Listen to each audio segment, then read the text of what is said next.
لا حول ولا قوة إلا بالله العلي العظيم. أعوذ بالله من الشيطان اللعين الرجيم. بسم الله الرحمن الرحيم. الحمد لله رب العالمين، والصلاة والسلام على سيد الأنبياء والمرسلين، خاتم النبيين أبي القاسم محمد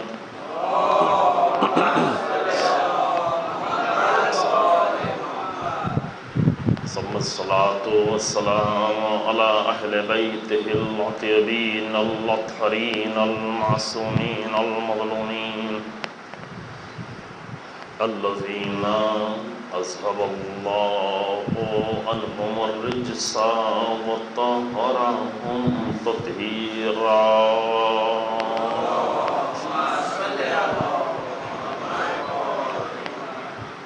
واللعنة الدائمة الباقية على أعدائهم أجمعين. أما بعد، فقد قال الله تبارك وتعالى في كتابه الكريم. بسم الله الرحمن الرحيم. شهر رمضان الذي أنزل فيه القرآن هدى للناس وبينات من الهدى والفرقان. صلى الله عليه محمد.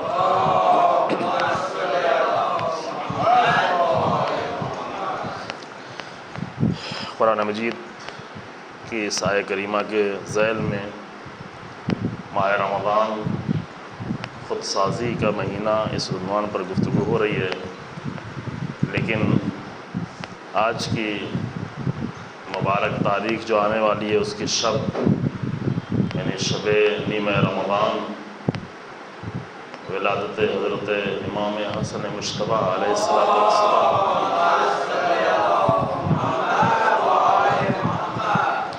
اس عظیم موقع پر اس شب میں اول آپ تمام حضرات کی خدمت میں، تمام مومنین کی خدمت میں، اور امام عصر عجل اللہ تعالی فرجہ الشریف کی خدمت میں وعلیہ تبریک و تہنیت پیش کرتے ہیں، اور انشاءاللہ یہ شب اور یہ دن ہمارے لیے مبارک ہو۔ گفتگو کے شروع ہونے سے پہلے تبرک کے طور پر دو روایتیں حضرت امام حسن مجتبیٰ علیہ السلام کی آپ کی خدمت میں پیش کرتے ہیں، البتہ بہت ہی مختصر شرح کے ساتھ کہ وقت زیادہ نہ خرچ ہو سکے۔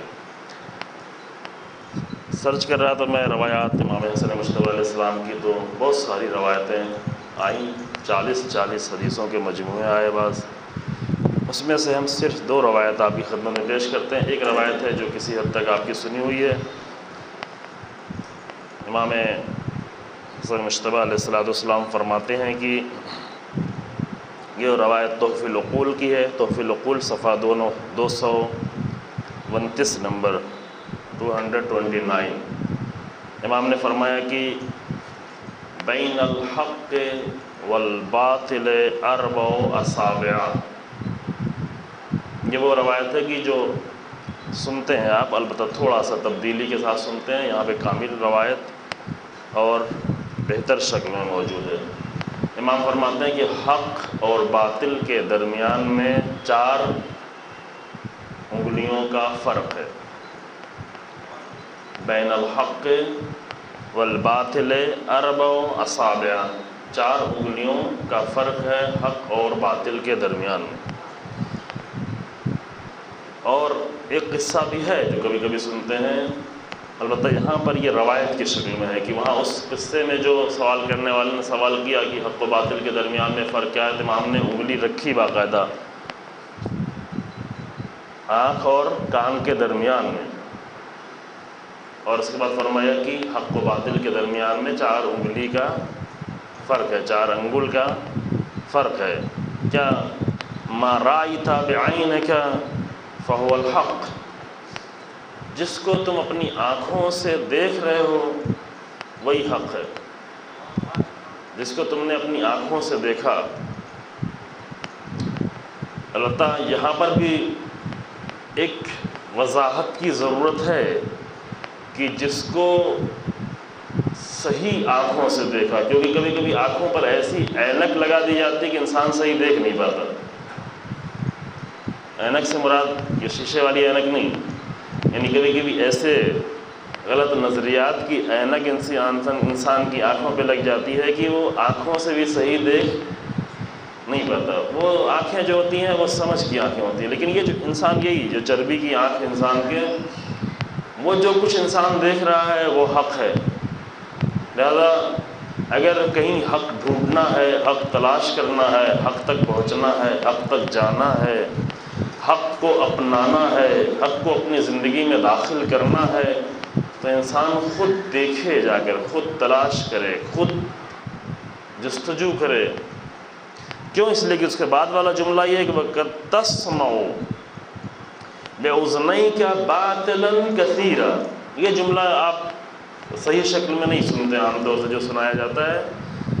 امام کی حدیث یہ ہے قد تسمعوا باطلا بأذنيك، قد تسمعوا بأذنيك باطلا كثيرا، اور تم سنتے ہو اپنے دو کانوں سے باطل بہت زیادہ، کثیر، یعنی اس کا مطلب یہ نہیں کہ کان سے کبھی حق سنتے ہی نہیں۔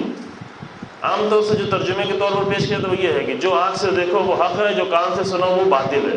نہیں، یہ امام نے نہیں فرمایا، کیونکہ اس کا مطلب یہ ہوتا ہے کہ جو کچھ بھی انسان کان سے سنے وہ سب کے سب باطل ہو جائے گا۔ تو اس میں ایک بہت بڑا ریسورس علم کے حاصل کرنے کا جو کان ہے وہ کیا ہو جائے گا؟ وہ سب کے سب باطل ہو جائے گا، جبکہ ایسا نہیں ہے، نہ امام نے ایسا فرمایا ہے۔ اسی لیے میں نے کہا کہ جو ہم سن رہے ہیں وہ صحیح نہیں ہوتا عام طور سے، اور خود یہی حدیث بھی یہی بتا رہی ہے کہ جو کچھ تم سنتے ہو ہر سننا صحیح نہیں ہے۔ حتیٰ اس حدیث کے بارے میں بھی جو ہم سنتے ہیں وہ بھی کبھی کبھی غلط ہوتا ہے نا؟ چونکہ اس حدیث کو ہمیں عام طور سے اس طرح پیش کیا جاتا ہے کہ امام نے فرمایا کہ جو دیکھو وہ حق، جو نہ سنو وہ باطل۔ حق و باطل کے درمیان میں 4 انگل کا فرق ہے۔ جو آنکھ سے دیکھے انسان وہ حق ہے، جو کان سے سنے وہ باطل ہے۔ نتیجہ کیا ہوا؟ نتیجہ یہ ہوا کہ ہر وہ چیز جو انسان کان سے سنے وہ ہو جائے گی باطل، جبکہ امام نے یہ نہیں فرمایا، کیونکہ علم حاصل کرنے کا ایک بہت بڑا ذریعہ وہ کان ہے، یعنی سننا۔ تو ہر سننے کو بھی باطل نہیں کیا، ورنہ پھر انسان کے لیے مشکل ہو جائے گی۔ پھر آپ مجلس سننے کس لیے آ رہے ہیں؟ مثلا ہر سننا اگر باطل ہے تو مجلس سننے کیوں آ رہے ہیں؟ کیونکہ سننے کے لیے آئے ہیں۔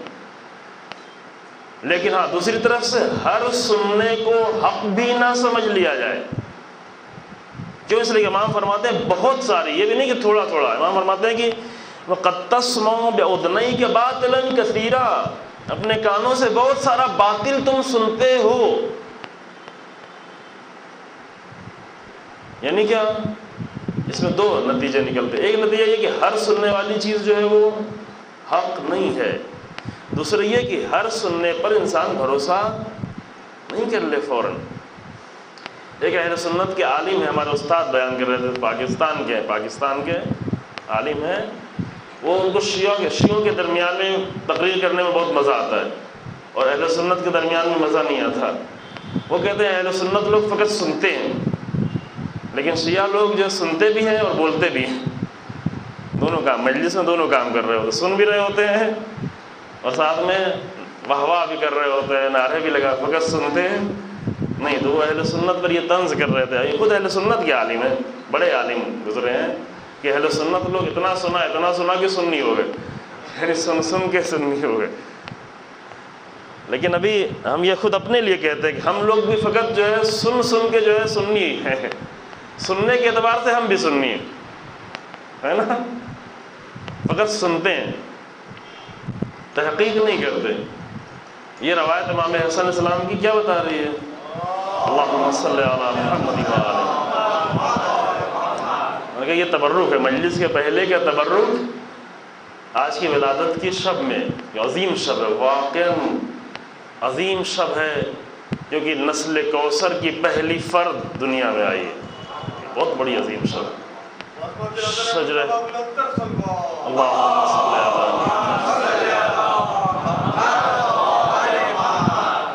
شجرہ طیبہ کا پہلا پھل، اس کو جانے انسان کیا ہے، آج کی شب کیا ہے. وہ جو تانے رسول اللہ کو دیا جاتا تھا ابتر ابتر ابتر، وہ تانے ظاہری طور پر مومنین کے لیے جناب زہرا کی ولادت سے وہ تانے ختم ہو گئے تھے، لیکن وہ لوگ کی جو لڑکی کو کچھ نہیں سمجھتے، ان کی نگاہ میں ابھی بھی تانا تھا. یہ لڑکی ہے، رسول اللہ کو لڑکی ہے، رسول اللہ کو لڑکی ہے، لیکن ابھی اس لڑکی سے وہ لڑکا پیدا ہوا جس کو رسول اللہ نے کہا میرا بیٹا ہے. یہ علی و فاطمہ کی نسل سے میرا بیٹا ہے، میرا بیٹا. رسول اللہ خون اور ہڈی اور گوشت و پوشت کے اعتبار سے نہیں کہنا، یعنی مقام رسالت اور میراث رسالت کو باقی رکھنے والا پہلا فرزند اس دنیا میں آیا. اللہم صلی علی محمد. لہذا ایسی خوشی کی تاریخ میں کیا چاہیے ہمیں؟ بڑا تحفہ چاہیے، بڑا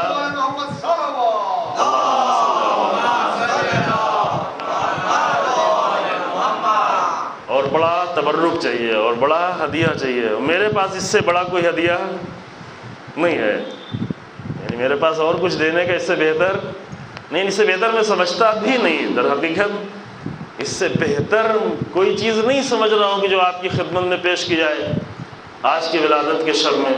وہ کیا ہے؟ وہ امام حسن مجتبی علیہ السلام کا خود فرمانا، خود قول. کیونکہ اصلی میراث ان کی جو اس کائنات میں بچی ہوئی ہے دو چیزیں ہیں، یا ان کا کلام یا ان کی زندگی. اور جو صرف میرے لیے نہیں ہے، ہمارے لیے نہیں، تشیع کے لیے نہیں، مسلمان، بلکہ پوری بشریت کے لیے سب سے بڑی نعمت جو آج باقی ہے وہ انبیاء اور اہل بیت علیہ السلام کی زندگی اور ان کے اقوال ہیں.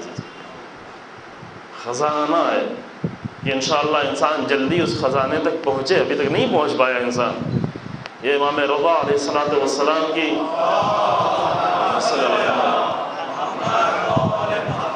حدیث جو بار بار میں پیش کرنے کی کوشش کرتا رہتا ہوں، بار بار آپ کی خدمت میں اگر حاضر ہوتا رہا تو یہ حدیث پیش کرتا رہوں گا. اتنا زیادہ پیش کری جائے، اتنی زیادہ پیش کی جائے یہ حدیث کی، واقعاً یہ ہم در کر لیں کہ واقعاً یہ حدیث کتنی عظیم ہے. کیونکہ ضروری ہوتا ہے بعض چیزوں کو بار بار پیش کرنا، ضروری ہوتا ہے. اس لیے نہیں کہ میٹر کی کمی ہے، مثلاً جو ہے آتا نہیں تو لہٰذا یہ حدیث پیش کرنا. کچھ چیزیں اتنی زیادہ اہم ہوتی ہیں کہ اسے بار بار پیش کیا جائے. اللہ کے پاس کوئی میٹر کی کمی نہیں، لیکن قرآن میں بعض چیزیں اللہ نے بار بار پیش کی. کتنی بار پیش کی ہے؟ بار بار. اللہ چاہتا تھا ایسے سینکڑوں قرآن اور بھیج سکتا تھا. یا اسی قرآن میں کوئی بھی جملہ تکرار نہ ہوتا، کوئی بھی آیت ریپیٹ نہیں ہوتی، لیکن کچھ آیتوں کو، کچھ قصوں کو، کچھ اصولوں کو قرآن نے بار بار ریپیٹ کیا ہے. ایک ہی لفظ کو بار بار ریپیٹ کیا ہے، ایک ہی لفظ کو کبھی کبھی 20 مرتبہ قرآن نے ریپیٹ کیا، ایک ہی آیت کو 20 بار ریپیٹ کیا ہے. مثلا فَبِأَيِّ آلَاءِ رَبِّكُمَا تُكَذِّبَانِ، مثلا ایک نمونہ پیش کرتا ہوں، ورنہ بہت سارے قصے، بہت سارے بات. کیوں اتنی بار ریپیٹ کر رہا تھا؟ کہ انسان سمجھ لے کہ کیا ہے.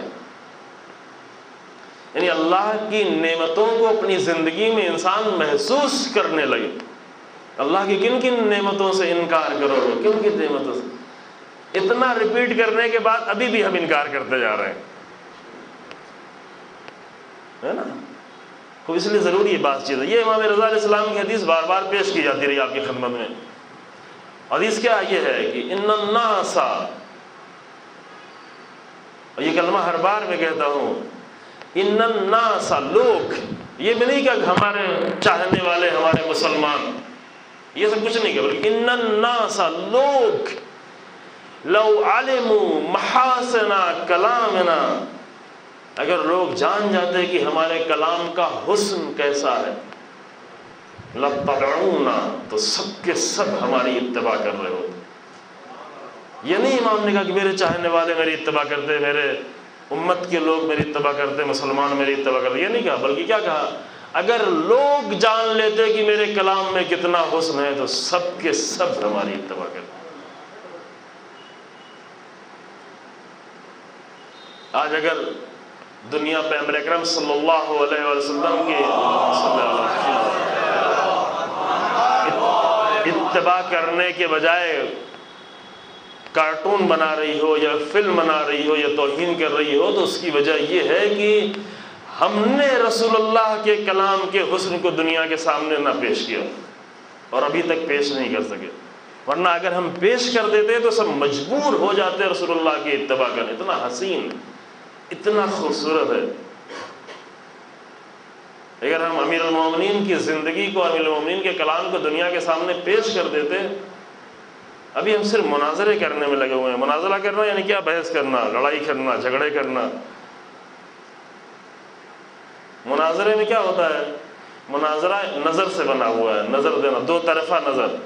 مناظرے میں کبھی انسان سننے کو تیار نہیں ہوتا، صرف بولنے کے لیے تیار رہتا ہے، اپنی نظر دینے کو۔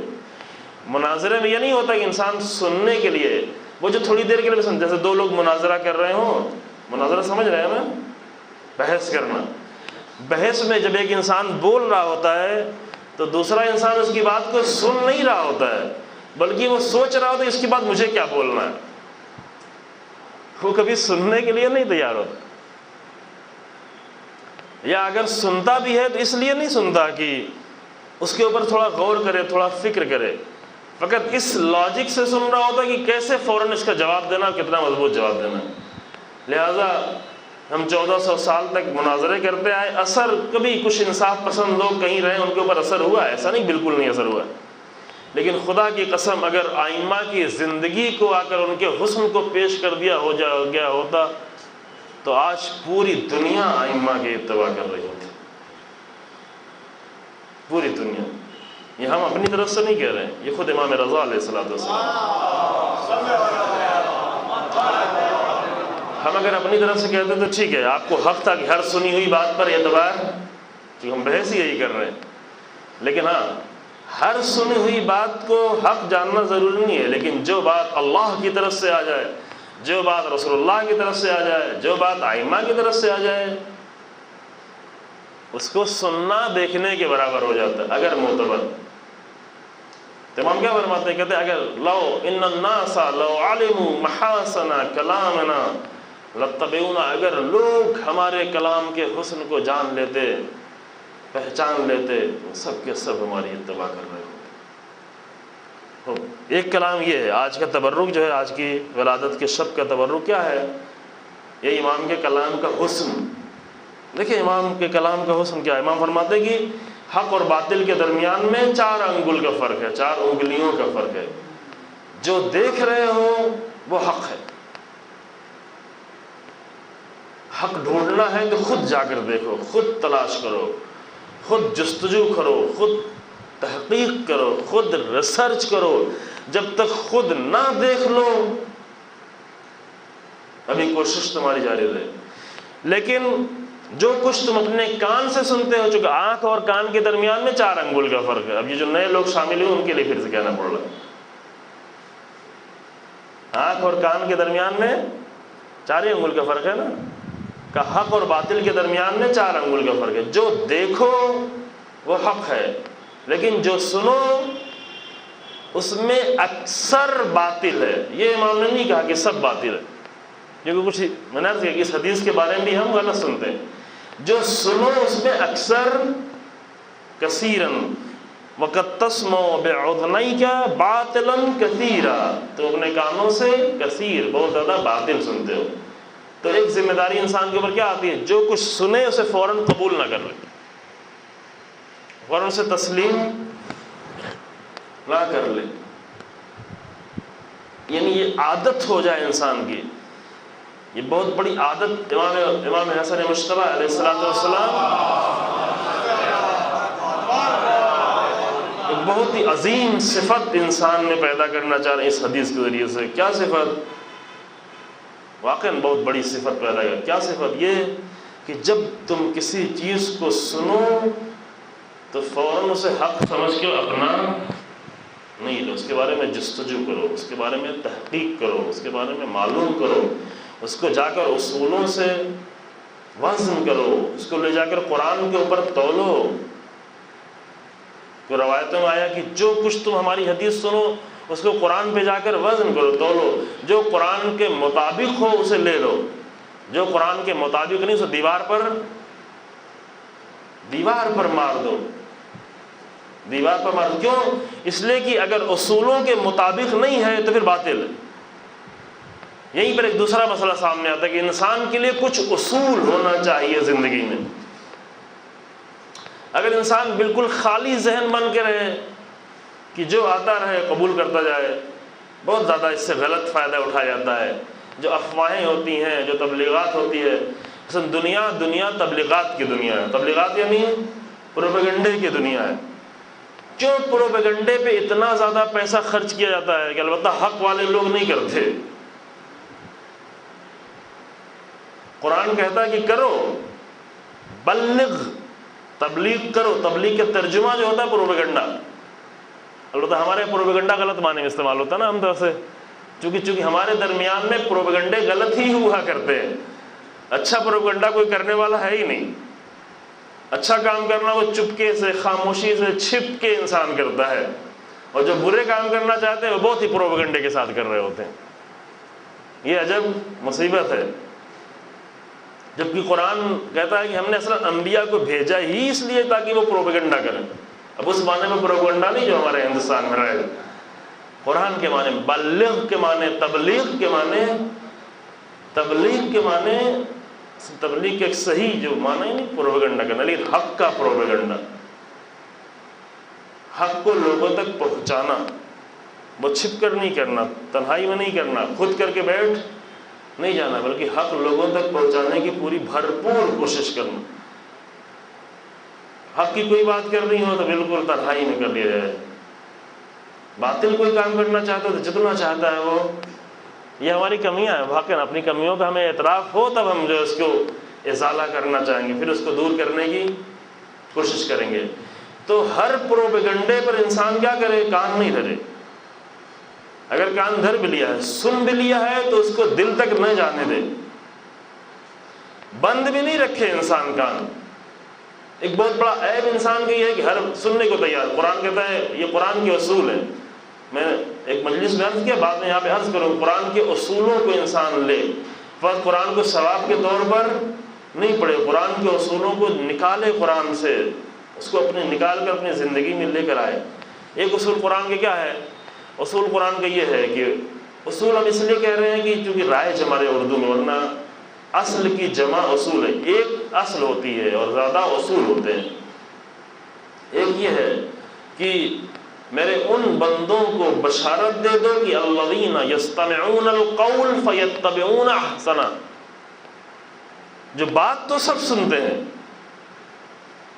پابندی میں کیوں لگائی جاتی ہے؟ ان کی بات نہیں سنو، ان کی بات نہیں سنو، یہاں نہیں جاؤ، وہاں نہیں جاؤ۔ بہت ہی خوبصورت ہے قرآن کی یہ آیتیں، بہت ہی خوبصورت اصول ہیں قرآن کی، یہ واقعا حسین۔ ابھی شاید ہمارے اندر وہ صلاحیتیں نہیں ہیں کہ ہم اس حسن کو درک کر سکیں، اس حسن کو دیکھ سکیں، اس خوبصورتی کو محسوس کر سکیں۔ کیا کہتا ہے قرآن؟ کہ ایسے لوگوں کو بشارت دے دو الذین یستمعون القول، جو باتیں تو ہر ایک کی سنتے ہیں، لیکن فیتبعون احسنہ، ہر بات سن کے ہر بات کو دل میں نہیں اتار دیتے، پرکھتے ہیں۔ اتباع کس کی کرتے ہیں؟ ہر بات سن کے جو سب سے زیادہ حسین ہوتی ہے اس کی اتباع کرتے ہیں۔ حسین کا کلمہ استعمال، یعنی خوبصورتی اسلام کی نگاہ پہ بہت اہم، ہر جگہ صرف خوبصورتی ہے ہی اسلام کے لیے۔ خوبصورتی شروع ہی ہوتی ہے اسلام سے، اللہ سے شروع ہوتی ہے۔ ان اللہ جمیل ویحب الجمال، اللہ جمیل ہے، اللہ حسین ہے، اللہ خوبصورت ہے۔ یعنی الہی صفات، نہ کہ اللہ کا چہرہ کوئی ہے، محض اللہ حسین ہے، اور اللہ حسن کو پسند کرتا ہے، جمال کو پسند کرتا ہے۔ وہ مومن کی جس کے وجود میں روح پروردگار ڈالی گئی ہے، کل کی گفتگو، نفخت فیہ من روحی، جس کے اندر اللہ نے اپنی روح ڈال دی ہے، اس مومن کی بھی یہ صفت ہونا چاہیے کہ خود بھی حسین بنتا چلا جائے اور حسن کو پسند کرتا چلا جائے، حسین بنے۔ ایسا حسین بنے کہ جو بھی اس کے عمل کو دیکھے اچھا لگے اس کو، جو بھی اس کی زندگی کو دیکھے وہ اچھا لگے۔ اور کل میں نے عرض کیا کہ چڑیا گھر والا حسن نہیں، چہرے والا حسن نہیں، جانوروں والا حسن نہیں، بلکہ روح کا حسن، کردار کا حسن، عظمتوں کا حسن، فضیلتوں کا حسن۔ مومن کی یہ صفت ہو کہ وہ حسن کو پسند، خود بھی حسین بنتا چلا جائے اور حسن کو پسند کرتا چلا جائے۔ اور یہ بہت ہی حسین آیت ہے، کیا کہ انسان بات ہر ایک پابندی نہیں لگائی جائے گی، فلاں جگہ نہیں جاؤ، فلاں مجلس میں نہیں جاؤ، فلاں بات نہ کرو، فلاں کے قریب نہ جاؤ، فلاں سے نہ ملو۔ جن کو اپنے اوپر بھروسہ نہیں ہوتا وہی پابندیاں لگاتے ہیں۔ یہ قانون ہے۔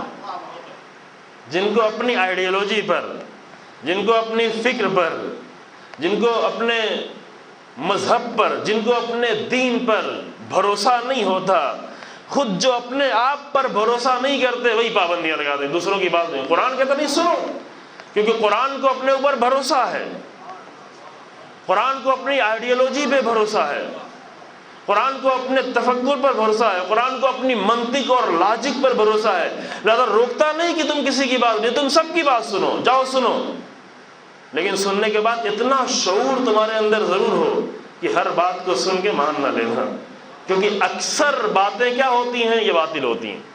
اکثر، یہ ہم نہیں کہہ رہے، یہ امام حسن علیہ السلام کہہ رہے ہیں۔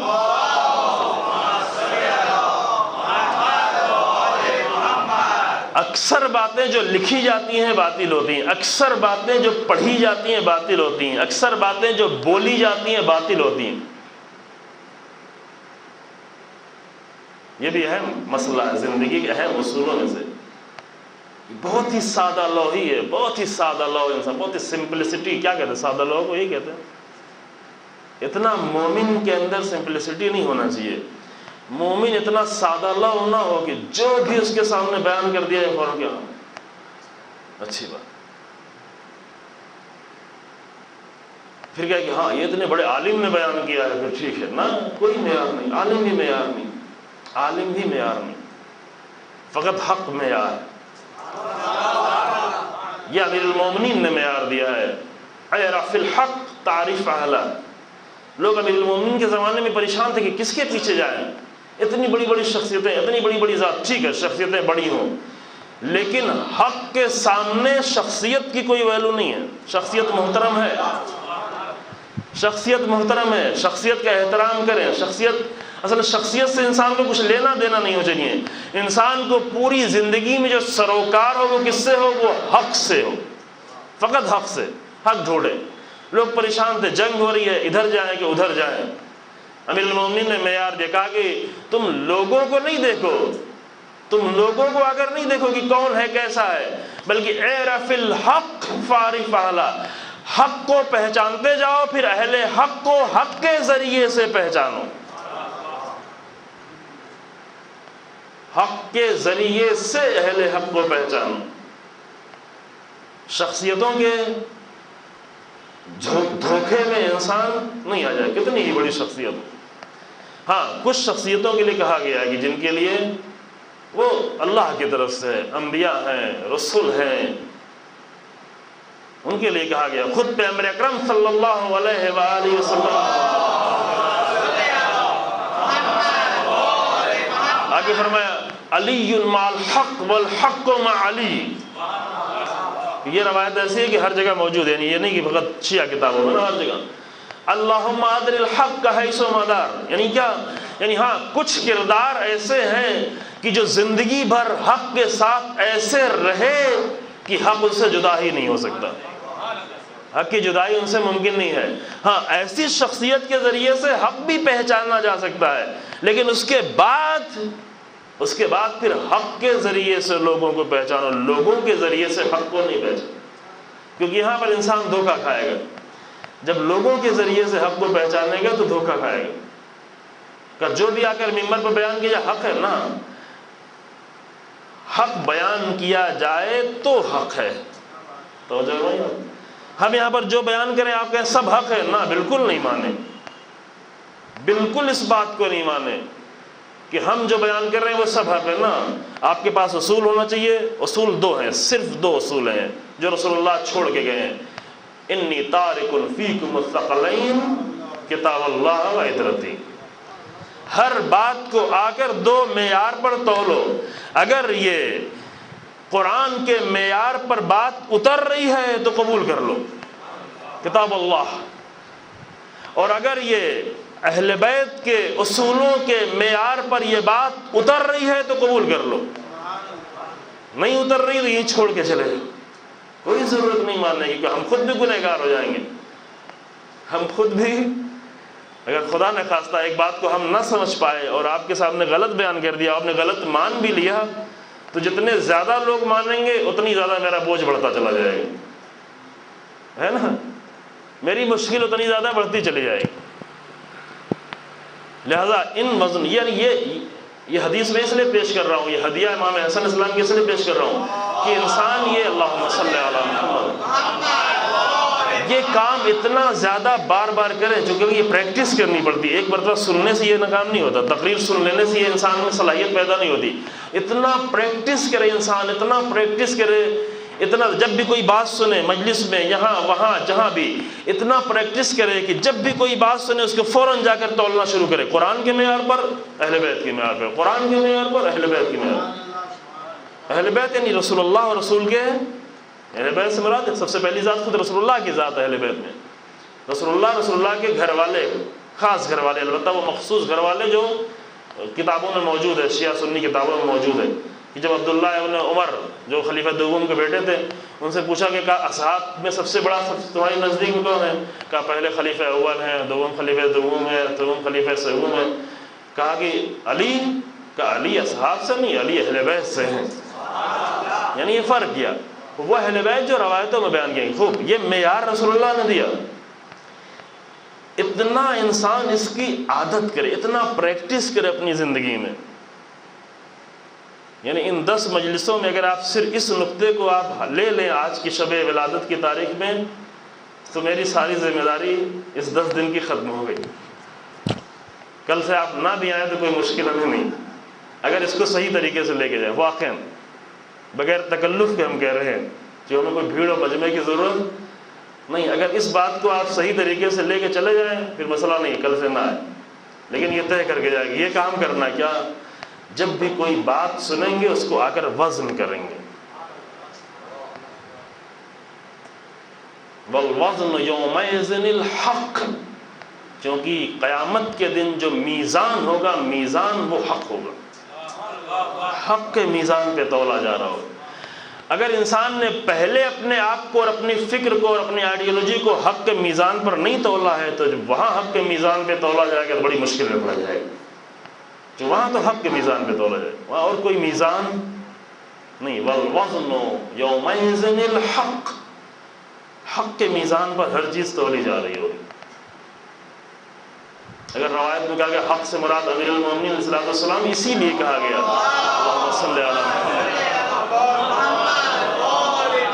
یہ اس لیے کہا گیا کیونکہ حق علی بن ابی طالب سے کبھی جدا نہیں ہوا، نہ علی بن ابی طالب کبھی حق سے جدا ہوئے، تو یہ دو الگ الگ باتیں نہیں ہیں، یہ ایک ہی بات ہے، اس کی طرف متوجہ ہو، یہ ذاکری کا نقطہ نہیں عزیزو، یہ زندگی کے بہت اہم مسائل ہیں جس کو انسان اچھی طریقے سے درک کرے اور سمجھے، کیونکہ میزان حق ہوگا۔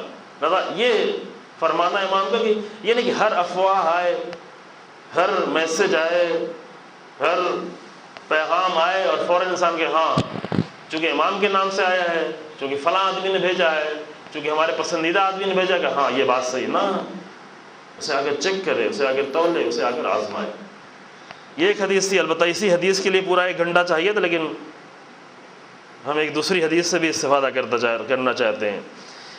دوسری حدیث امام حسن اسلام کی، میں نے کہا 40 حدیثیں ہیں، 40 حدیثیں آپ کے سامنے نہیں پڑھوں گا، ابھی میرے سامنے یہ 40 حدیثیں ہیں، ہے نا؟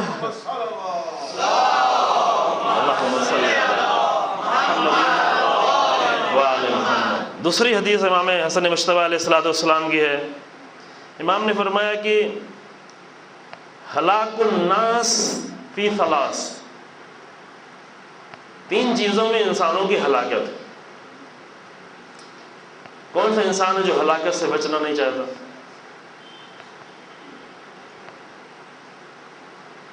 3 چیزوں میں انسان کی ہلاکت ہے۔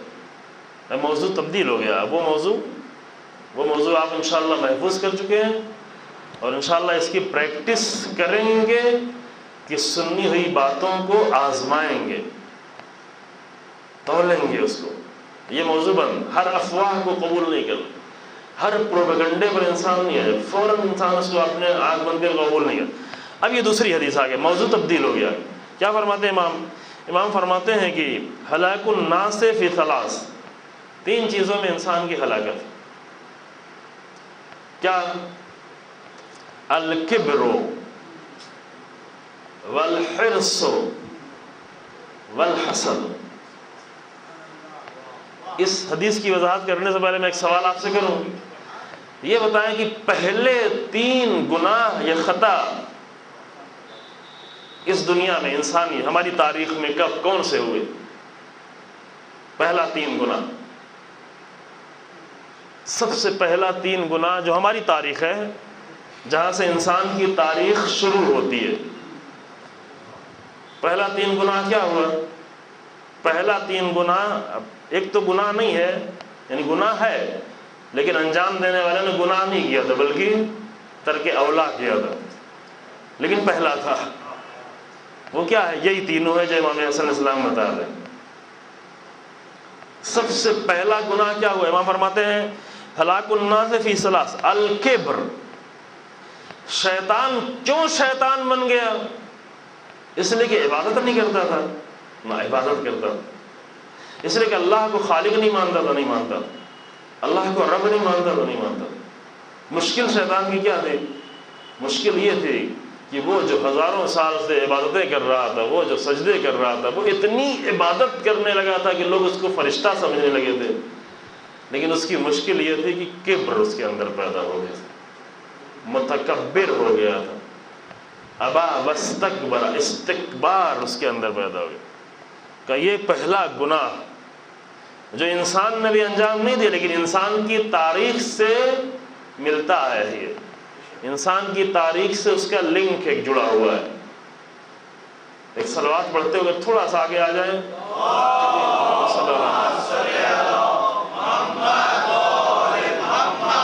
بعد میں جو مومنین آتے ہیں، یا کچھ لوگ باہر کھڑے ہوتے ہیں، کچھ لوگ نیچے کھڑے ہوتے ہیں۔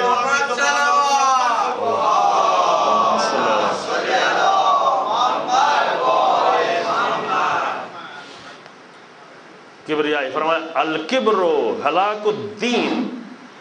کبر کس چیز کی ہلاکت کا سبب بنتا ہے؟ تکبر سے کیا چیز ہلاک ہوتی ہے؟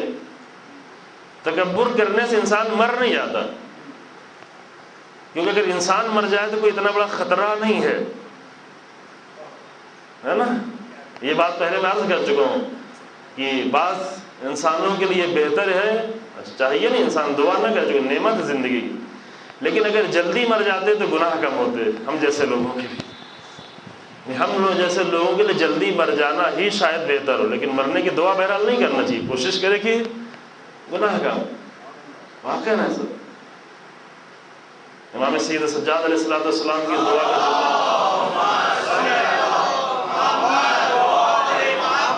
جب اس جملے تک پہنچتے ہیں تو وہ دعا خود بخود یاد آ جاتی ہے، پھر یاد آنے کے بعد نہ پڑھیں تو بڑا عجیب لگتا ہے کہ پروردگار اگر یہ زندگی شیطان کی چراگاہ بننے والی ہو تو میری زندگی کو چھین لے، ختم کر۔ انسان میں اتنی جرات ہو کہ یہ دعا کرے گی پروردگارا اگر یہ میری زندگی شیطان کی چراگاہ بننے والی ہو، شیطان آ کر ہماری زندگی میں عمل و دخل کر رہا ہو، شیطان ہماری زبان کو استعمال کر رہا ہو، شیطان ہماری آنکھ کو استعمال کر رہا ہو، شیطان ہماری سماعت کو استعمال کر رہا ہو، شیطان نے آ کر ہماری فکر پر قبضہ جما لیا ہو، اگر شیطان نے آ کر ہمارے عقل و شعور پہ قبضہ جما، پروردگار زندگی کو چھین لے، ابھی چھین لے پروردگار۔ یہ جرات ہو انسان میں یہ دعا کرے۔ لہذا بہت سارے لوگوں کے لیے شاید مر جانا خطرناک نہیں ہے، شاید ان کے حق میں بہتر ہے۔ لہذا جان کی ہلاکت یہ کوئی اتنا بڑا خطرہ نہیں ہے، یہ کوئی اتنی بڑی مشکل بھی نہیں ہے۔ امام فرماتے ہیں کہ کبر کس چیز کو ہلاک کرتا ہے؟ فالکبر ہلاک الدین، تکبر انسان کے دین کو تباہ کر دیتا ہے۔ متکبر انسان کی سب سے پہلی چیز جو ہلاک ہو رہی ہوتی ہے وہ کیا ہے؟ وہ دین ہے، کیونکہ اپنے تکبر میں دین کو وہ مسلسل پامال کرتا جاتا ہے۔ تکبر کی بنیاد پہ انسان خود کو سب سے بڑا سمجھتا ہے۔ متکبر انسان کی صفت کیا ہے؟ خود کو سب سے بڑا سمجھتا ہے۔ پہلے وہ اپنے بچوں سے خود کو بڑا سمجھتا ہے، اپنی بیوی سے خود کو بڑا سمجھتا ہے، اپنے گھر والوں سے خود کو بڑا سمجھتا ہے، اپنے بھائی سے خود کو بڑا سمجھتا ہے، پھر اپنے پڑوسیوں سے خود کو بڑا سمجھنے لگتا ہے، پھر اپنے محلے والوں سے خود کو بڑا سمجھنے لگتا ہے۔ دھوکہ دھونے کے لیے اس کے پاس کچھ چیزیں بھی آتی ہیں، دولت آتی جاتی ہے، مال آتا ہے، اچھا گھر ہو جاتا ہے، اچھی بلڈنگ ہو جاتی ہے، یہ ساری چیزیں اس کو دھوکہ دینے کے لیے ہیں۔ یہ ساری چیزیں دیکھ دیکھ انسان خود کو بڑا یہ بڑا سمجھتے سمجھتے کہاں تک پہنچتا ہے؟ یہاں تک پہنچتا ہے کہ خود کو دین سے بھی بڑا سمجھنے لگتا ہے، حتیٰ کہتا نہیں لیکن اللہ سے بھی خود کو بڑا سمجھنے لگتا ہے۔ کہتا اللہ نے یہ حکم دیا لیکن یہ ہمیں سمجھ میں نہیں آتا، میں یہ سمجھتا ہوں، میرے نزدیک یہ بہتر، یعنی خود کو اللہ سے بڑا سمجھنے لگا انسان۔ کبر اتنا انسان کو متکبر بنا دیتا ہے کہ خود کو اللہ سے بڑا سمجھنے لگتا ہے۔ اللہ نے کہا شیطان سجدہ کر، میں کیوں سجدہ کروں، میں بہتر سمجھتا ہوں۔ یعنی شیطان اللہ کو یہ سمجھانا ہے، پروردگار تو سمجھ نہیں رہا اس بات کو۔ ہم بھی کبھی کبھی کہتے ہیں اللہ تو سمجھتا نہیں، جیسے وہاں دور بیٹھا ہوا ہے، معاذ اللہ معاذ اللہ۔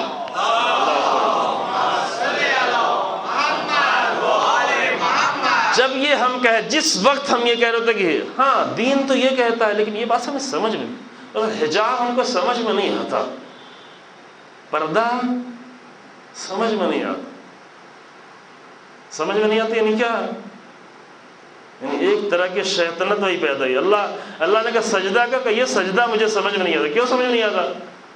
کہ لاجک میرے پاس ہے، کہ لاجک کیا ہے؟ بغیر لاجک کے شیطان بھی بات نہیں کر رہا ہے، ہر لاجک قابل قبول نہیں ہے، ہر لاجک نہیں قبول کر لی جائے گی۔ شیطان نے بھی آ کر لاجک پیش کی، کیا؟ خلقتنی من نار خلقتہ من طین، مجھ کو تو نے آگ سے پیدا کیا، آدم کو تو نے مٹی سے پیدا کیا۔ اے اللہ تجھے سمجھ میں نہیں آتی یہ بات؟ شیطان یہی کہنا چاہے اللہ تو نہیں سمجھ رہا، میں سمجھ رہا ہوں، تو یہ کیوں نہیں؟ یہ کام ہم بھی کہ اللہ تو سمجھ نہیں رہا ہے، اللہ یہ پردہ کیا ہے؟ عجیب ہے، پردہ کریں آج کے ایسے ماڈرن زمانے میں پردہ کریں، یعنی کیا؟ یعنی اللہ تو نہیں سمجھتا، میں سمجھتا۔ کبھی کبھی عورتیں بیچاری پردہ کرنا چاہتی ہیں، ان کے شوہر آ کے کہتے ہیں کیا تمہیں گزشتہ زمانے میں مجھے واپس لے کے جا رہی ہو، مجھے شرم آتی ہے جب لوگ دیکھتے ہیں کہ میری بیوی پردہ کیے ہوئے۔ ادھر یورپ میں خواتین لڑ رہی ہیں اسی پردہ کرنے کے لیے، لڑ رہی ہیں، واقعی لڑ رہی ہیں، کیونکہ وہ جانتی ہیں کہ یہ حکم کتنا عظیم ہے، کتنا محترم ہے، اس نے ہماری شخصیت کو کتنا احترام دے دیا ہے۔ ہم نہ سمجھنے کی بنیاد پر بے پردگی میں احترام ڈھونڈ رہے ہوتے ہیں، اور جو سمجھتے ہیں وہ پردے میں احترام ڈھونڈ رہے ہوتے ہیں۔ حتیٰ باطل نگاہوں میں بھی پردہ محترم ہے عزیزوں، یہ سمجھنے کا ہمارا پھر بے پردگی میں احترام کے نہیں ہے، شہوات ہے، احترام نہیں۔ لیکن جہاں بھی ہمارا یہ سوال ہو، یہ نماز سمجھ میں نہیں آتی، یہ روزہ سمجھ میں نہیں آتی، یہ جو بہت ساری چیزیں ہمیں سمجھ میں نہیں آتی، ہم بھی وہی کہہ رہے ہوتے ہیں کہ اللہ تجھے سمجھ میں نہیں آتا، مجھے مٹی سے آدم کو مٹی سے مجھے آگ سے پیدا کیا اور میں سجدہ کرا رہا ہے، وہ بھی ایک لاجک پیش کر رہا ہے۔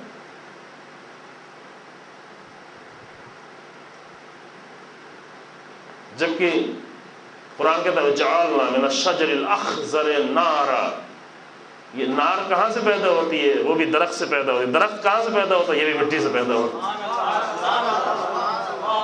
مٹی میں یہ صلاحیت پائی جاتی ہے کہ امانتوں کو پیش کرے، مٹی میں یہ صلاحیت ہے کہ ایک دانہ ڈالا جائے اس کو 700 دانے میں تبدیل کر دے۔ آگ میں یہ صلاحیت نہیں ہے، لیکن شیطان نے وہاں لاجک اپنی پیش کی۔ یہ لاجک ہم بھی بار بار اپنی زندگی میں پیش کر رہے ہوتے ہیں، اور یہ لاجک پیش کرتے کرتے ہم کہتے نہیں لیکن اپنے فکر میں ہیں، ہم کبھی کبھی اللہ سے خود کو بڑا سمجھ رہے ہوتے ہیں۔ جہاں بھی یہ لاجک پیش کی جائے وہاں انسان متکبر ہو گیا ہے، یعنی خود کو بڑا سمجھنے لگا ہے۔ یہ کبریائی کیا کرتی ہے، یہ تکبر کیا کرتا ہے، ہلاک الدین، یہ دین کی ہلاکت کا سبب بنتا ہے۔ وبہی لعن ابلیس، اور اسی تکبر کی بنیاد پر ابلیس ملعون ہو گیا، لعنت بھیجی گئی۔ دوسرا گناہ کیا ہے، والحرص عدو النفس، حریص جب انسان ہو جاتا ہے تو یہ حرص دشمن ہے انسان کے نفس کی، یہ کھینچ کھینچ کے انسان کو نفس کو لے کے جاتی ہے، گناہ کے میں آلودہ کرتی ہے۔ وَبِهِ أُخْرِجَ آدَمُ مِنَ الْجَنَّةِ، آدم نے گناہ نہیں کیا تھا لیکن حرص کے ترک اولا میں مبتلا ہو گیا، جس کی بنیاد پر اگرچہ وہ گناہ نہیں تھا لیکن جنت سے نکلنا پڑ گیا۔ اب یہ الگ بحث، اس پہ ابھی ہم داخل نہیں ہوتے، ایسے ہی کافی دیر ہوئی جا رہی ہے کہ وہ اللہ کا پورا ایک نظام تھا کہ وہ جنت سے نکالا گیا، کہ آدم ایسے مسئلے میں پڑے۔ لیکن بہرحال حریص ہو جاتا ہے جب انسان، کوشش کرنا اچھی بات ہے لیکن حریص بن کے زندگی گزارنا بہت ہی انسان کو مشکل میں ڈال دیتی ہے، واقعی انسان کی زندگی تلخ ہو جاتی ہے، واقعی انسان کی زندگی مشکل میں پڑ جاتی ہے۔ میں اس کے اندر داخل نہیں ہوتے اور زیادہ کھولتے نہیں۔ والحسد رائد السوء، تیسرا جرم جو ہے وہ کیا ہے، حسد ہے۔ یہ تحفہ، یعنی آج کی شب کا تحفہ، امام حسن علیہ السلام کا یہ قول، فرمایا والحسد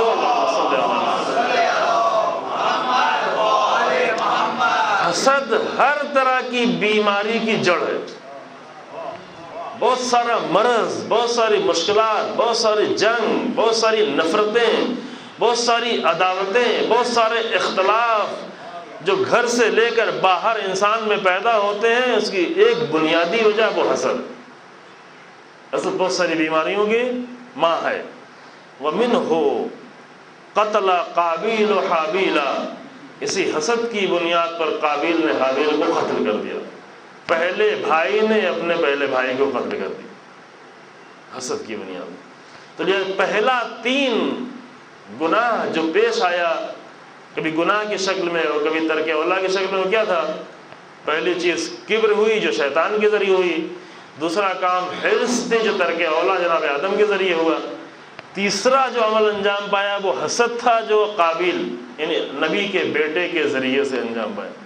اور تینوں کا انجام کیا ہوا؟ یہ خود تینوں بہت بڑے موضوع ہیں جس پہ انشاءاللہ کبھی تفصیل سے انشاءاللہ گفتگو کی جائے۔ خوب، یہ حدیث جو میں مختصر طور پر پیش کرنا چاہتا تھا لیکن اس کا وقت زیادہ ہو گیا اور تقریباً ہمارے پاس 10 منٹ بچے ہوئے ہیں۔ اس 10 منٹ میں کل کی گفتگو کو ہم تھوڑا سا ادامہ دیتے ہیں۔ کل کا سوال، فقط سوال، باقی باتیں انشاءاللہ کچھ ہم نے باتیں سوچی تھی لیکن آج نہیں پیش کر پائیں گے۔ کل کا سوال کیا تھا؟ سوال تو یاد ہے نا؟ سوال کیا تھا؟ وہ کون سی فضیلت؟ پہلی بات یہ کہ اس کائنات میں صرف ایک چیز ہے جس پر انسان فخر کر سکتا ہے، وہ کیا ہے؟ وہ فضیلتیں، فضائل۔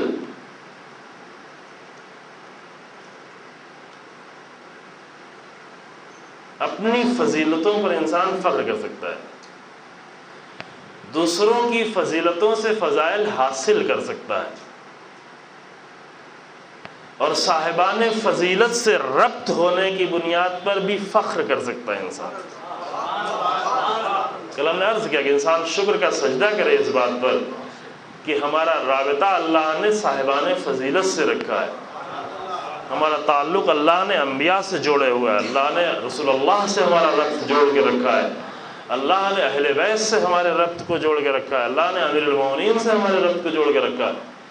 اس ربط پر پہلے انسان شکر کرے، لیکن شکر کرنے کے بعد کیا کرے؟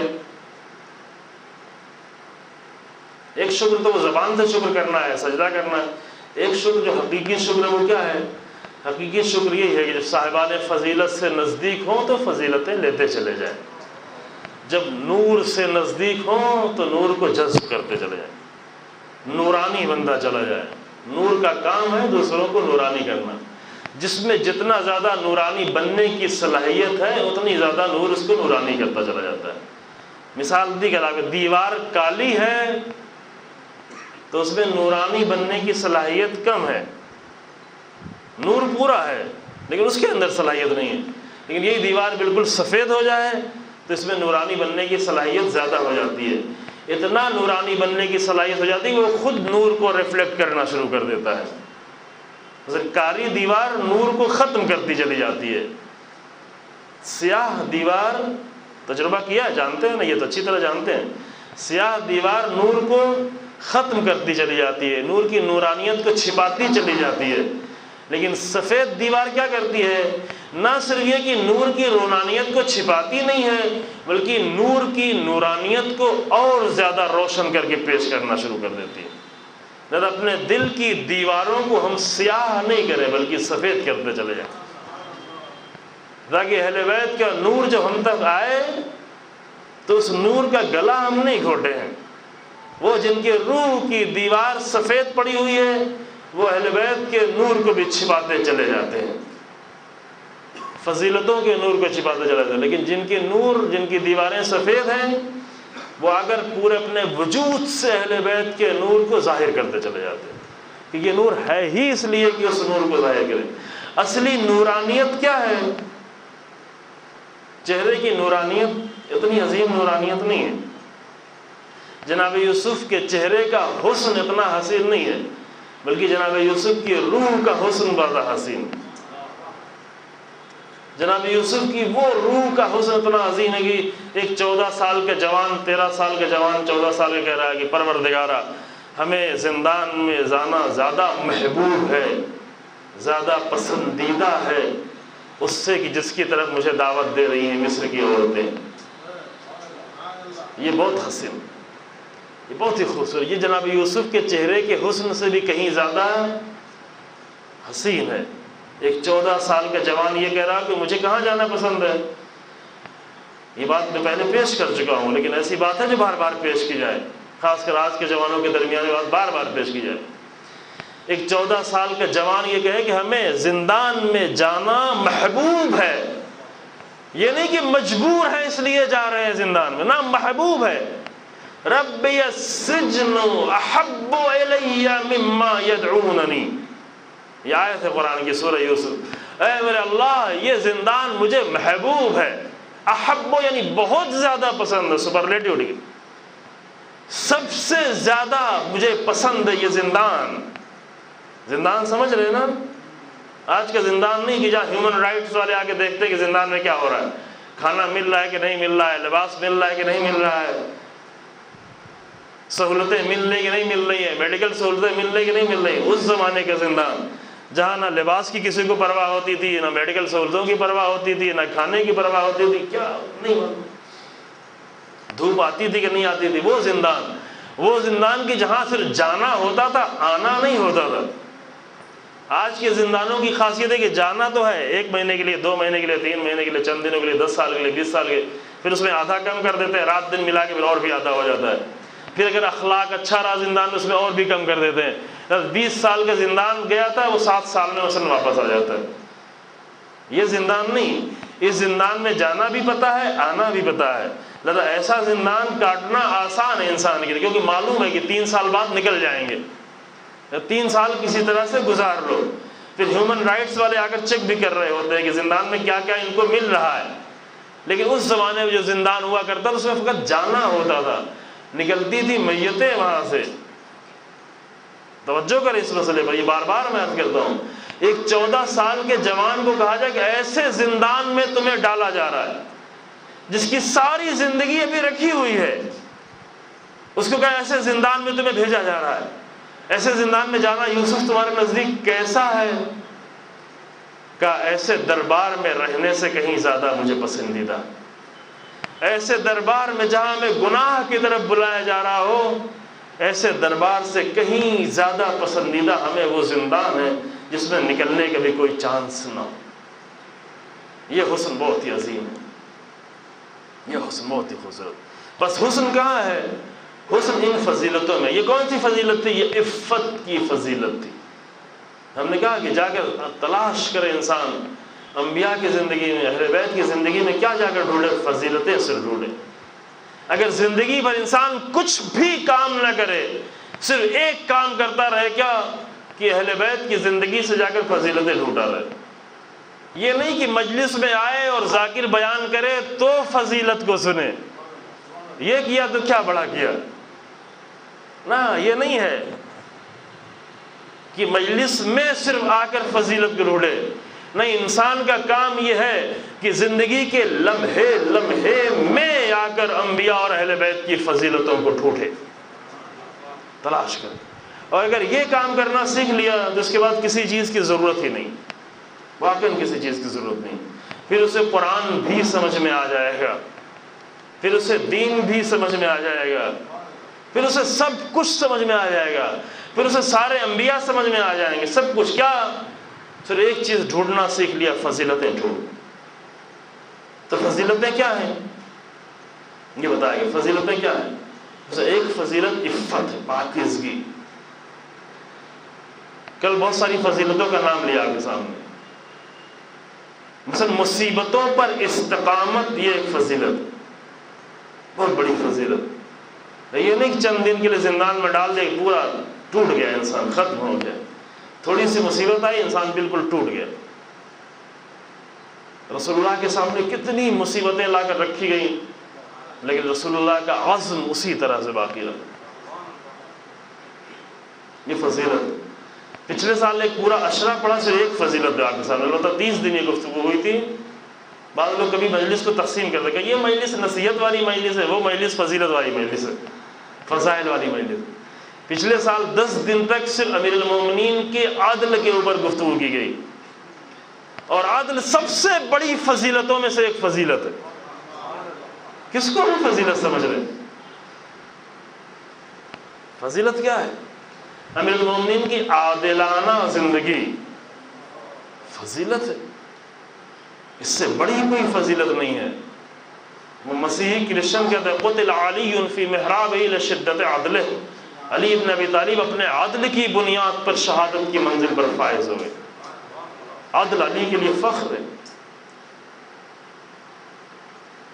قرآن کہتا ہے کہ ہم نے کچھ نازل ہی نہیں کیا، لقد ارسلنا رسلنا بالبینات وانزلنا معهم الكتاب والمیزان لیقوم الناس بالقسط۔ ہم نے رسولوں کو صرف اس لیے بھیجا ہے، ہم نے کتابیں سے اس لیے بھیجی، ہم نے میزان صرف اس لیے بھیجا ہے، ان سب کا مقصد صرف یہ ہے تاکہ انسان کی زندگی میں عدل پیدا ہو جائے، چونکہ عدل فضیلت ہے۔ عدل فضیلت، عدل کی فضیلت کہاں ملے گی؟ جا کے امیر المومنین کی عادلانہ زندگی کو دیکھے تو عدل ملے گی۔ یہ فضائل ہیں، وہ جو فضائل جس کو ہم سمجھ رہے ہیں وہ فضائل کا ایک ہلکا سا اشارہ ہے، فضائل کا ایک چھوٹا سا نتیجہ ہے۔ مثلا کرامتیں اور معجزے جو ہم سن رہے ہوتے ہیں وہ خود فضیلت نہیں ہے، بلکہ فضیلت کا اثر ہے۔ ان دونوں میں فرق ہے۔ اگر رسول اللہ چاند کو دو ٹکڑے کر رہے ہیں تو یہ رسول اللہ کی فضیلت نہیں، رسول اللہ کی بہت معمولی سی چیز یہ ہے۔ رسول اللہ میں ایک اتنی بڑی فضیلت پائی جاتی ہے جس کی بنیاد پر اگر وہ کچھ کہیں تو اللہ کہتے ہیں میرا اتنا با فضیلت بندہ، اس کی بات کو نہیں روکا جاتا۔ یہ فضیلتوں کا اثر ہے، ہم فضیلتوں کے اثر میں صرف اپنے آپ کو الجھائے ہوئے ہیں۔ فضیلتوں تک جائیں تو یہ کام مومنین سے بھی ہو سکتے ہیں، واقعا ہو سکتے ہیں۔ ہم تو یہ کہتے ہیں کہ سلمان بھی اگر چاہتے تو یہ کام ہو جاتا۔ کیوں؟ اتنی فضیلتیں انہوں نے بھی اپنے اندر پیدا کی تھی۔ فضیلتوں کا اثر اور ہے اور فضیلتیں اور ہیں۔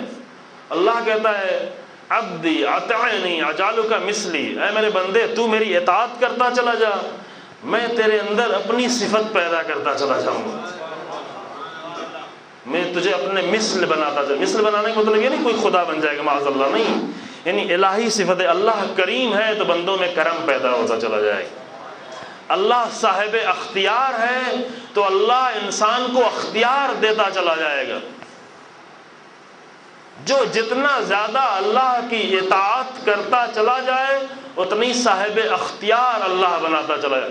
کیوں کبھی ہوتا ہے کہ ایک انسان کہتا ہے کہ مرض میں کہتا ہے کہ ٹھیک ہو جائے، ٹھیک ہو جاتا ہے، یہ انسان نے ٹھیک کیا نہیں، انسان میں نہیں ہے، یہ اللہ کی بندگی کے نتیجے میں اللہ نے اتنا اختیار دے دیا ہے کہ میرا بندہ جب بولے تو وہ ہو جائے۔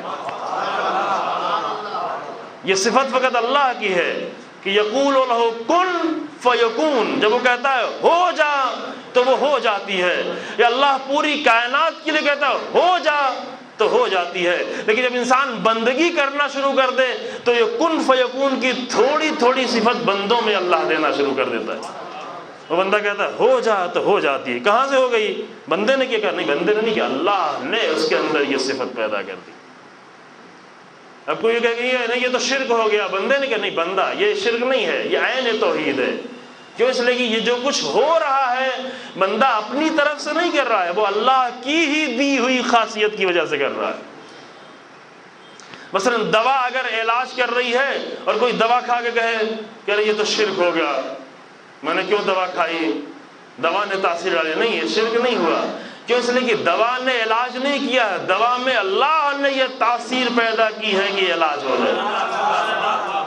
تو لہذا اگر اللہ کے محبوب بندوں سمجھا کے کہیں کہ یہ کام ہو آپ سے مانگتے ہو جا، اگر کوئی یہ کہے کہ ہم اس لیے مانگتے کہ آپ اکیلے ہیں، آپ اللہ سے جدا ہیں، آپ اللہ سے ہٹ کر کچھ کریں، تو یہ شرک ہو جائے گا، یہی شرک ہو جائے گا۔ آپ اللہ سے ہٹ کے کچھ کر رہے ہیں تو یہ شرک ہے، لیکن اگر اللہ کا نمائندہ سمجھ کے اس کے سامنے مانگ رہے ہیں تو یہ عین توحید ہے۔ اس نقطے کو سمجھے انسان، یہاں دھوکے میں ہے، دونوں طرف خطرہ ہے۔ اگر انسان جا کر کسی کو مؤثر مانے، کہے ہم رسول اللہ سے مانگ رہے ہیں لیکن اللہ سے نہیں، ہم سے کوئی مطلب ہے، ہم فقط رسول اللہ سے، رسول اللہ سے، اللہ سے کوئی ہم سے مطلب نہیں، اصل رسول اللہ کو ہم مانتے ہی نہیں، پھر ہم رسول اللہ سے مانگ رہے ہیں، یہ شرک ہے، یہ شرک ہے، یہ عین شرک ہے، یہ کاملاً شرک ہے۔ حتیٰ رسول اللہ سے بھی انسان مانگے تو شرک ہے اللہ سے جدا ہو کر، لیکن اگر رسول اللہ سے جا کر مانگے اللہ کا نمائندہ سمجھ کر تو یہ عین توحید ہے، کیونکہ رسول اللہ اپنی طرف سے کچھ نہیں دے رہے ہیں، جو کچھ دے رہے ہیں وہ اللہ ہی کی طرف سے دے رہے ہیں، یہ عین توحید۔ توجہ فرمائی آپ نے، توحید کو بھی انسان صحیح طرح سے سمجھے۔ بس کیا ہوا؟ وقت تمام ہوا، جواب صرف دے دیں، جواب کی وضاحت کل ہوگی۔ میں نے کہا فضیلت، سب سے بڑی چیز انسان کی زندگی میں فضیلتیں ہیں۔ کسی چیز پر انسان فخر نہیں کر سکتا، میرا گھر، میری گاڑی، میرا بنگلہ، میرا یہ، میرا کوئی بھی چیز، میرا جسم، میری صحت، میری طاقت، میری جوانی، میرے بچے، میرا خاندان، میرا قبیلہ، یہ کوئی بھی چیز فخر کے لائق نہیں ہے۔ فخر کے لائق کیا ہے؟ فخر کے لائق فضیلتیں ہیں، کوالٹیز، ویلیوز، جس کو اسلام کی اصطلاح میں کہا جاتا ہے معروف، امر بالمعروف۔ جتنا معروف انسان کی زندگی میں پیدا ہوتا چلا جائے، جتنی کوالٹیز انسان کی زندگی میں پیدا ہوتی چلی جائیں، جتنے ویلیوز انسان کی زندگی میں پیدا ہوتے چلے جائیں، وہ فخر کے لائق ہیں۔ خوب امیر المومنین کی زندگی میں بہت ساری چیزیں فخر کے لائق ہیں، امیر المومنین کی زندگی کا ہر لمحہ فخر کے لائق ہے، لیکن امیر المومنین نے کسی پر بھی فخر نہیں کیا۔ حق کی راہ میں تلواریں چلائیں، فخر نہیں کیا۔ حق کی راہ میں اتنے زخم کھائے امیر المومنین نے، لیکن فخر نہیں کیا۔ حق کی راہ میں بستر رسول پہ جا کر اپنی جان لے کے سو گئے، لیکن فخر نہیں کیا۔ حق کی راہ میں تبلیغ کرتے رہے، فخر نہیں کیا۔ حق کی راہ میں سب کچھ قربان کرتے رہے، فخر نہیں کیا۔ لیکن ایک بات پر امیر المومنین فخر کرتے نظر آ رہے ہیں، کیا؟ الہی کفا بی عزا ان اکون لک عبدا وکفا بی فخرا ان تکون لی ربا۔ اے میرے اللہ، میری عزت کے لیے فقط اتنا کافی ہے کہ میں تیرا بندہ ہوں۔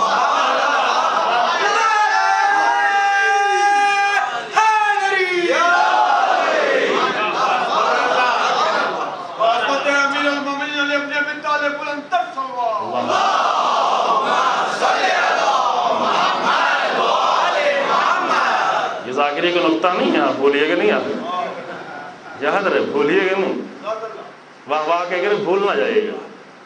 جس بات پر انسان فخر کر سکتا ہے، شب ضربت علی بن ابی طالب کہہ رہے ہیں، اللہ اکبر، فزت ورب الکعبہ، کعبے کے رب کی قسم علی کامیاب ہو گیا۔ کس بات میں کامیاب ہو گیا؟ سجدے میں بندگی کی حالت میں علی کے سر پہ ضرب لگی۔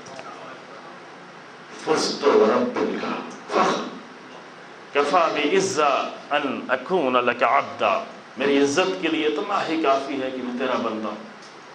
کسی بات پر علی کو عزت کا احساس نہیں ہوا، اگرچہ علی بن ابی طالب کی ہر نماز عزت کے لائق ہے۔ تیر نکال لیے جائے نماز کی حالت میں، اس پہ فخر نہ کریں، نہ ہم نہیں کرتے، امیر المومنین نا اس پہ ہم فخر نہیں کرتے۔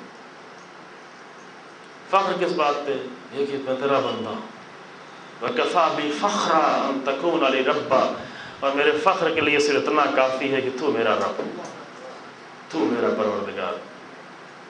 أَنْتَ كَمَا أُحِبُّ فَاجْعَلْنِي كَمَا تُحِبُّ، اے میرے معبود تو ویسا ہی ہے جیسا میں چاہتا ہوں، لہذا مجھے بھی ویسا ہی بنا دے جیسا تو چاہتا ہے۔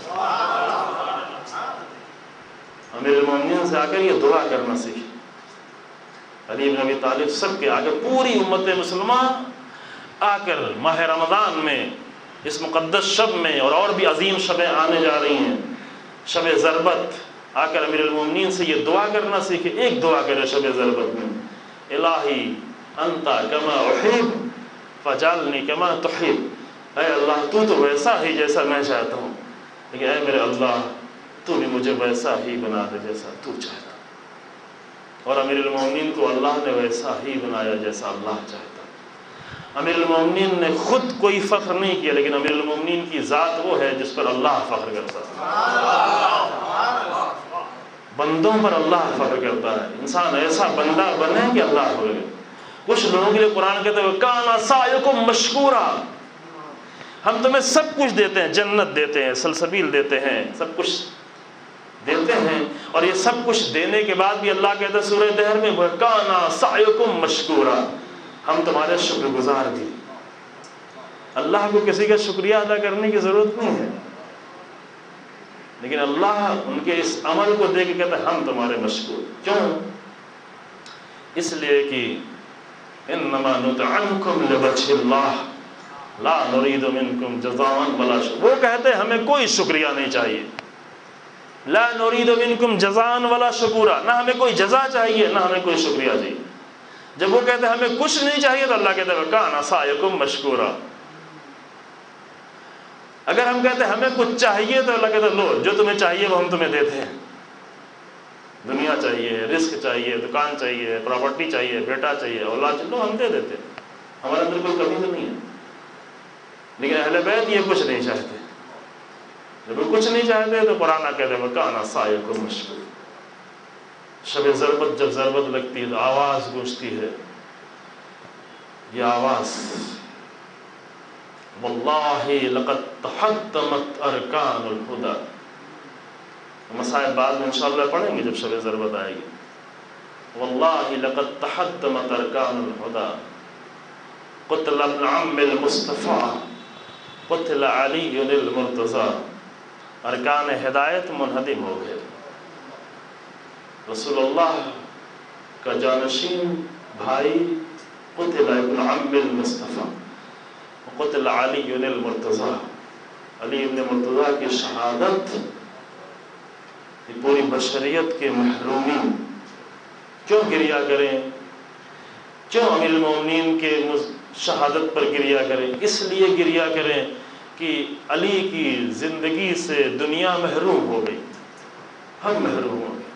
وہ علی جو 4 سال کلام کرتا ہے تو نہج البلاغہ بنتی ہے، اس علی کے کلام سے ہم محروم ہو گئے۔ علی کو کچھ نہیں ہوا۔ امیر المومنین تو فرماتے ہیں واللہ خدا کی قسم فزت ورب الکعبہ، میں تو کامیاب ہو گیا، میں کامیاب ہو گیا۔ امیر المومنین کے کچھ نہیں ہوگا۔ امیر المومنین کی آرزو تھی کہ رسول اللہ کے بعد کتنی جلدی جا کر رسول اللہ سے مل جائے۔ رسول اللہ کا غم برداشت نہیں تھا۔ جناب زہرا کی قبر پہ کھڑے ہو کے امیر المومنین کہتے ہیں اے زہرا تمہاری مصیبت برداشت کرنا میرے لیے مشکل تھی، لیکن صرف میں یہ سوچ کے برداشت کر لے رہا ہوں کیونکہ میں نے رسول اللہ کی جدائی برداشت کر لی۔ رسول اللہ کی جدائی برداشت، اگر رسول اللہ کی جدائی برداشت کر لی ہے تو جناب زہرا کی جدائی بھی برداشت کر رہے ہیں، اور جناب زہرا بھی صرف یہ سوچ سوچ کے خوش، یہی جملہ عزیز اور پورا ٹائم نہیں رہ گیا، جناب زہرا رسول اللہ کے بعد چہرے پہ مسکراہٹ نہیں تھی، ایک لمحے کے لیے مسکراہٹ نہیں۔ جب رسول اللہ نے اپنے جانے کی خبر سنائی ہے جناب زہرا کو، تو جناب زہرا غمزدہ ہو گئیں، نہایت ہی غمزدہ ہو گئیں۔ لیکن جب جناب رسول اللہ نے یہ بتایا کہ اے زہرا، پورے اہل بیت میں تم سب سے پہلے آ کر ہم سے ملحق ہو جاؤ گے، تو جناب زہرا کے لبوں پر مسکراہٹ آ گئی، جناب زہرا مسکرا پڑے۔ لیکن اس مسکرانے کے بعد پھر جناب زہرا کو کبھی مسکرانا نصیب نہیں ہوا۔ اب یہ ایک سوال ہے امت مسلمہ کے سامنے، تاریخ اسلام کا ایک سوال ہے کہ کیوں رسول اللہ کے بعد جناب زہرا کو مسکرانا نصیب نہیں ہوا؟ کیوں بی بی نہیں مسکرائی؟ کیوں بی بی اس قدر صدمے میں تھی؟ کیوں بی بی یہ بار بار مرثیہ پڑھتی تھی، صبت علیہ مصائب لو انہا صبت علی الایام سرنا لہا، اتنے مصائب ہم پر پڑھے کہ اگر دن پر پڑھتے تو رات میں تبدیل ہو جاتا۔ کیوں یہ بی بی مرثیہ پڑھتی؟ یہ سوال۔ لیکن ہاں، اگر یہ آواز خواتین تک پہنچے، چونکہ بات پہلے ہو چکی ہے، تو ایک جملہ اور سن لیں۔ ایک بار صرف بی بی مسکرائی ہیں، جب بی بی کا آخری وقت بالکل قریب ہونے لگا اور بی بی کو احساس ہونے لگا کہ اب ہم زندہ نہیں رہیں گے، تو بہت فکر مند تھی۔ ایک بہت ساری فکر تو بی بی کو تھی، لیکن ایک عجیب طرح کی فکر تھی بی بی کو، اور اس فکر کو بنت امیس نے محسوس کر لیا، اسماء بنت امیس نے محسوس کر لیا۔ اسماء بنت امیس وہ تھیں جو پہلے جناب جعفر کی زوجہ تھیں، پھر خلیفہ اول کی زوجہ تھیں، پھر امیر المومنین کی زوجہ تھیں۔ لہذا یہاں پر اسماء بنت امیس نے محسوس کر لیا کہ جناب زہرا خاص طریقے سے فکر مند ہے۔ پوچھا بی بی آپ اس قدر فکر مند کیوں نظر آ رہی ہیں؟ تو جناب زہرا نے کہا کہ اب میرا وقت قریب ہے، میری موت کا وقت نزدیک ہے، میں اپنے پروردگار کی بارگاہ میں جانا چاہتی ہوں۔ لیکن عرب کا جو انداز ہے وہ مجھے پسند نہیں ہے، کیونکہ عرب میں میت کو اس طریقے سے تخت پہ لٹا کر لے کے چلتے ہیں کہ چادر ڈالنے کے بعد بھی جسم محسوس ہو رہا ہوتا ہے،